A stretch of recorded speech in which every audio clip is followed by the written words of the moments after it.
그때 예수님께서 큰 소리로 말씀하셨습니다. 나를 믿는 사람은 나를 믿는 것이 아니라 나를 보내신 분을 믿는 것이다. 나를 보는 사람은 나를 보내신 분을 보는 것이다. 나는 세상의 빛으로 왔다. 나를 믿는 사람은 누구든지 어둠 속에 머물지 않을 것이다. 내 말을 듣고 지키지 않는 사람이 있다 해도 내가 그 사람을 심판하지 않는다. 그것은 나는 세상을 심판하기 위해서가 아니라 구원하기 위해 왔기 때문이다. 나를 저버리고 내 말을 받아들이지 않는 사람을 심판하실 분이 계시다. 내가 한 이 말이 마지막 날에 그를 심판할 것이다. 내가 한 말은 내 스스로 한 말이 아니다. 나를 보내신 아버지께서 무슨 말을 해야 할지 또 어떻게 말해야 할지를 내게 명령하셨다. 그리고 나는 그분이 하신 명령이 영생이라는 사실을 안다. 그러므로 내가 말하는 것은 무엇이든지 아버지께서 내게 그렇게 말하라고 말씀하신 것이다.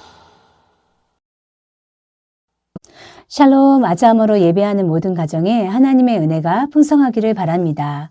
토요일 점심에 어느 가정에서 같이 온 가족이 식사하고 공원도 산책할 겸 밖으로 나왔습니다. 그런데 개구장의 아이들이 서로 엎치락뒤치락 숨바꼭질하듯이 잡기놀이를 하다가 그만 차도에 뛰어든 것이었습니다. 뒤편에서 아빠 엄마가 두런두런 이야기를 하시다가 아이들이 차도에 뛰어든 것을 보고 깜짝 놀라서 조심해! 라고 소리쳤습니다. 그 소리를 들은 아이들이 금세 다시 인도로 들어와서 별 탈은 없었습니다.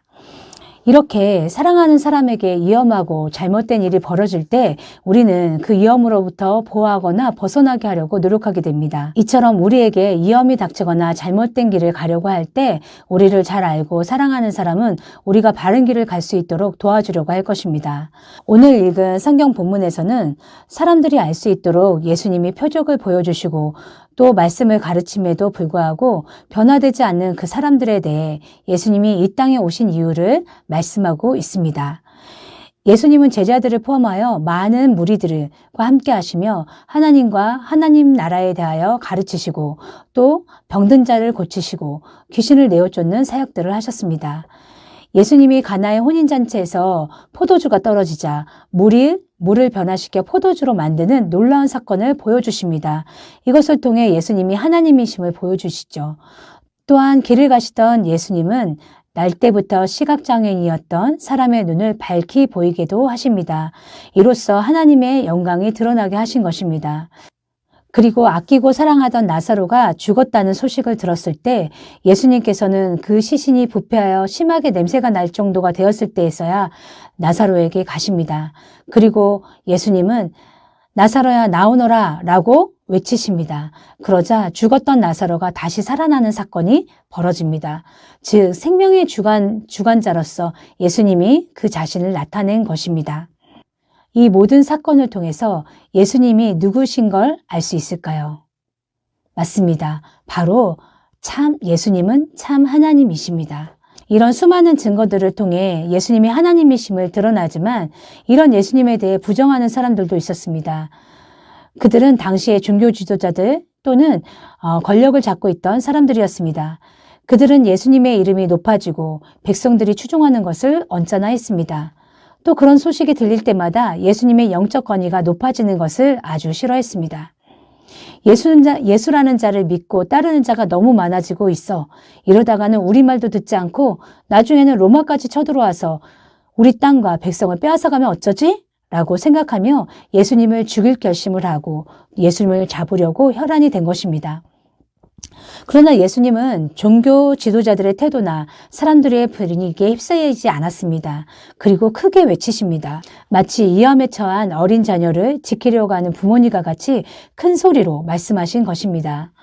요한복음 12장 44, 45절 말씀에 의하면 나를 믿는 사람은 나를 믿는 것이 아니라 나를 보내신 분을 믿는 것이다. 나를 보는 사람은 나를 보내신 분을 보는 것이다.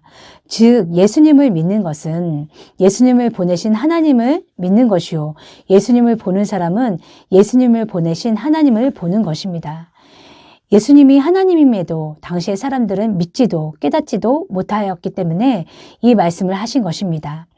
예수님을 반대하는 사람들은 마치 밝은 대낮에 선글라스를 끼고 있는 사람과 같습니다. 검은 선글라스를 끼고 있으면 대낮인데도 온통 까맣게 보일 것입니다. 빨간 안경을 쓰면 어떨까요? 빨갛게 보이겠죠. 당시의 유대인들은 예수님을 각자의 안경을 끼고 판단했기 때문에 예수님을 보여주시고 기적을 베풀어도 예수님이 하나님이심을 깨닫지 못한 것입니다. 그렇다면 각자 색안경을 쓰고 예수님을 판단하는 이 세상 사람들의 눈을 뜨게 하기 위해서는 어떻게 하면 될까요? 바로 색안경을 벗어야 하는 것입니다. 즉 예수님이 말씀하시는 것을 듣고 지킬 때 어둠에서 빛 가운데로 나올 수 있는 것입니다. 어둠은 사망이요 심판을 의미합니다. 빛으로 이 세상에 오신 예수님을 통해 사망에서 생명으로 옮겨지고 심판에서 구원으로 옮겨갈 수 있는 것입니다. 즉 예수님이 이 세상에 오신 이유는 바로 우리를 구원하시기 위해 오신 것입니다. 요한복음 12장 47절 말씀. 내 말을 듣고 지키지 않는 사람이 있다 해도 내가 그 사람을 심판하지 않는다. 그것은 나는 세상을 심판하기 위해서가 아니라 구원하기 위해 왔기 때문이다. 인간은 스스로 구원할 수 없습니다. 예수님이 오시기 전까지 인간은 어둠에 있었고 살았으나 죽어 있는 것과 똑같은 상태였습니다. 예수님이 오시기 전 하나님은 선지자들을 통해서 하나님을 알려주시고 또 그 말씀을 선포하게 하셨습니다. 그러나 그 말씀을 온전히 깨닫고 그 말씀에 순종하는 사람은 없었습니다. 사람들은 끊임없이 죄를 지었고 또 죄로 인해서 고통을 당합니다. 그러고 나면 주님께 돌아와 회개했다가 다시 주님의 은혜를 잊어버린 채 또 죄를 짓는 행동을 끊임없이 반복한 것입니다. 이렇게 어둠 속에 갇혀있던 사람들을 하나님께서는 심판하시기 위해서가 아니라 구원하시기 위해 이 땅에 예수님을 보내주신 것입니다. 사실을 선포해도 깨닫지 못하는 사람들을 위해 친히 인간으로 오시고 우리 죄를 대신하여 십자가에 죽어주신 것입니다. 이 예수님이 나의 구주요, 나의 하나님임을 인정하고 믿을 때 우리는 온전히 구원받을 수 있는 것입니다. 우리 친구들 주변에 당당하게 나는 예수님 안 믿어요. 또는 부처님 믿는데요? 라고 장난스럽게 이야기하는 친구들이 있습니다. 그러나 그 친구들은 아직 예수님을 몰라서 그렇게 얘기할 뿐입니다. 이 친구들에게 예수님이 구주요 하나님임을 선포할 수 있는 사람은 바로 아자함으로 예배하는 우리 아자함 친구들입니다. 아직 예수님을 믿지 않고 방황하는 친구나 친척 또는 가까운 이웃이 있다면 빛으로 오신 예수님을 전하길 바랍니다.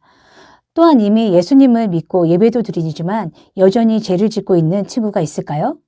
주님 앞에 내어놓기 부끄러운 죄나 드러나지 않았지만 내 마음 가운데 도사리고 있는 죄악된 마음이 있다면 그 마음을 주님께 모두 고백하고 회개하기를 바랍니다.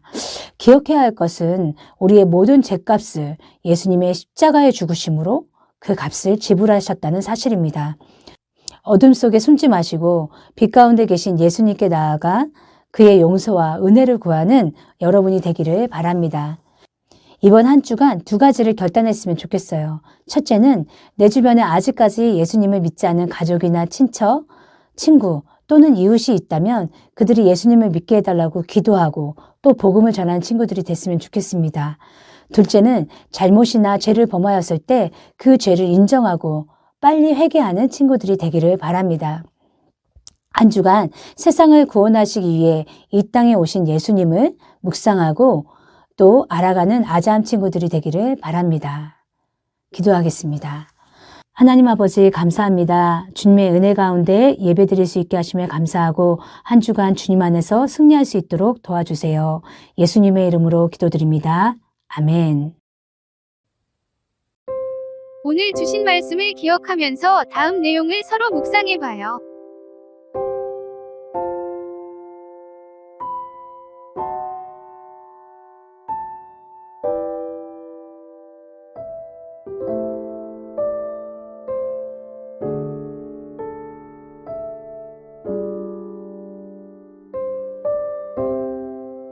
이제 주님께서 주신 기도로 예배를 마치겠습니다. 정성껏 마음 모아 기도합시다.